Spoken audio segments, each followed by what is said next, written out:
Hi வணக்கம். என்னுடைய பேர் முருகன். என்ன இன்ஸ்டாகிராமில் பார்த்துருப்பீங்கன்னு நினைக்கிறேன். என்னை பற்றி ஃபுல்லாக நான் டீட்டெயில் சொல்ல வேண்டியதில்லை. என்னை பார்த்துக்காங்க. முதல்ல இதுதான் என்னுடைய உருவம், என்னுடைய வகை. நிறைய பேர் ஹைட்டு என்ன வெயிட்டுன்னு கேட்குங்க. இதுதான் நான் பார்க்குறது டிரைவர் வேலை. நான் இருக்கிறது மும்பையில். என்னுடைய ஊர் வந்து திருநெல்வேலி மாவட்டம் அழகியபண்டிபுரம் கிராமம். இதுதான் என்னுடைய மொபைல் நம்பர் 9892741681. இது ஏன் சொல்கிறேன் நான் லாஸ்ட்டில் இந்த வீடியோவில் சொல்கிறேன்.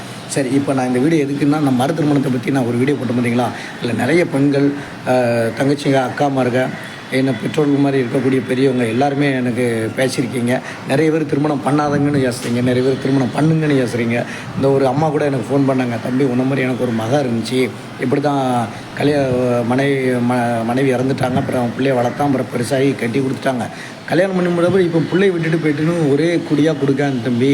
இப்போ என்னை வச்சு அவன் கஞ்சி ஊற்றான்னு பார்த்தா நான் அவனை வச்சு நான் கஞ்சி ஊற்றிக்கிட்டு இருக்கேன். அந்த மாதிரி சொல்லலாமா, நீ மறு திருமணம் பண்ணு அப்படின்னு நிறைய பேர் சொல்கிறாங்க. இன்னொன்று இப்படி ஒவ்வொருத்தவங்க ஒவ்வொன்றா சொல்கிறாங்கன்னு வச்சுக்காங்களேன். சிலவங்க சொல்கிறாங்க பிள்ளையை பார்க்க மாட்டாங்க, தயவுசெய்து கல்யாணம் பண்ணாதங்க. சிலவங்க சொல்கிறாங்க பிள்ளையை பார்க்கறதுக்கு ஆள் வேணும், அதனால் பாருங்கள். நாங்கள் இப்போ நான் ஒரு உதாரணத்துக்கு சொல்கிறேன். நான் குழந்தைய விட்டுட்டு நான் வீட்டில் விட்டுட்டு நான் இங்கே வந்துட்டேன்னு வச்சுக்காங்களேன். பிள்ளையை பார்க்கறதுக்கு யாருமே கிடையாது. இப்போ நான் சோறு கறி அங்கே ஆக்கி வச்சுட்டு வந்தால் கூட அது பிள்ளைங்க விளையாட்டுத்தனத்தில் கொட்டி விட்டுருது. நான் போன் தட்டி பட்டினியாக தான் இருக்கும். நான் போய் தான் என்னென்னு அப்புறம் சாப்பாடு ஆக்கி கொடுக்கணும். ஸோ பிள்ளைகளுக்கு உடம்பு சரியில்லைனா கூட இடையில நான் திரிஷா என் உடம்பு சரியில்லைன்னு ஒரு வீடியோ போட்டிருப்பேன்.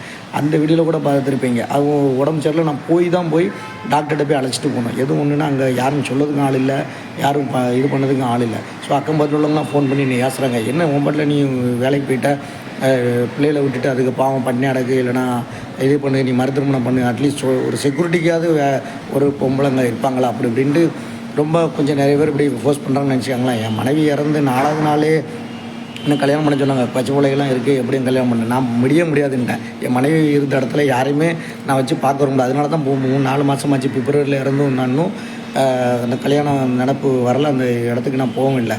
இருந்தாலும் இப்போ என்ன அந்த சூழ்நிலைமைக்கு எனக்கு கட்டாயமாக தள்ளப்படுது. நீ பண்ணி தான் ஆக வேண்டிய சூழ்நிலை இருக்குது. ஏன்னா நம்ம வார்த்தை சொன்ன பார்த்தீங்களா, ஸோ அதுக்கு கொட்டியிருக்க உடம்பு சரியில்லாமல் இருக்குது. ஸோ அதனால் இப்போ என்ன பண்ணுதோம்னா, நிறைய பேர் இப்படி சொல்கிறவங்க ஒரு தரப்பாக எனக்கு வந்து ஃபோன் பண்ணி நீங்கள் கல்யாணம் பண்ணவே வேண்டாங்கன்னு சொல்கிறாங்க, ஒரு தடவை பண்ணுன்னு சொல்கிறாங்க, ஒரு தடவை நீ பண்ணி தான் பாருன்னு சொல்கிறாங்க.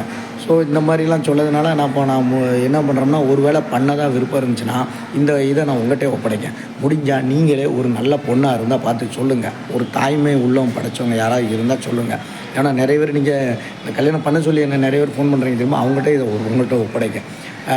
ஒரு தாய்மை உள்ளம் படைச்சவங்க இருந்தாங்கன்னா சொல்லுங்கள். முக்கியமாக கிராமத்தில் என்ன மாதிரி அதாவது ரொம்ப வறுமை கூட்ட கீழே இருக்கிறவங்க, என்ன மாதிரி ரொம்ப அடிபட்டு ரொம்ப கஷ்டத்தில் இருப்பாங்க தெரியுமா.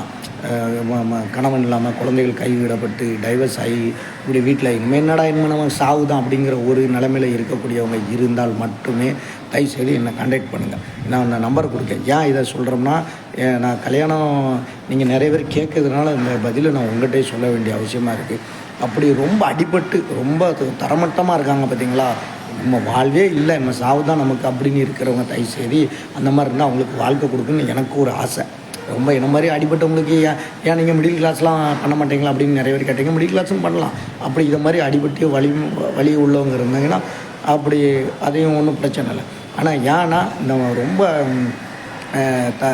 வறுமை கூட்டத்துக்குள்ளவங்க இருந்தாங்கன்னா இந்த லைஃப் வந்து அவங்க கொஞ்சம் நல்லா இருக்குன்னு அந்த மாதிரி உள்ளவங்க லைஃப் கொடுத்தா எனக்கு ஒரு திருப்தி, அவ்வளோதான், வேறு ஒன்றும் இல்லை. சரி, வேறதை புரிஞ்சுக்கிட்டிங்களா? இதான் மறு திருமணத்துக்குள்ளே இருந்து எல்லாம் நீங்கள் கேட்டதுக்கெலாம் ஆன்சரு.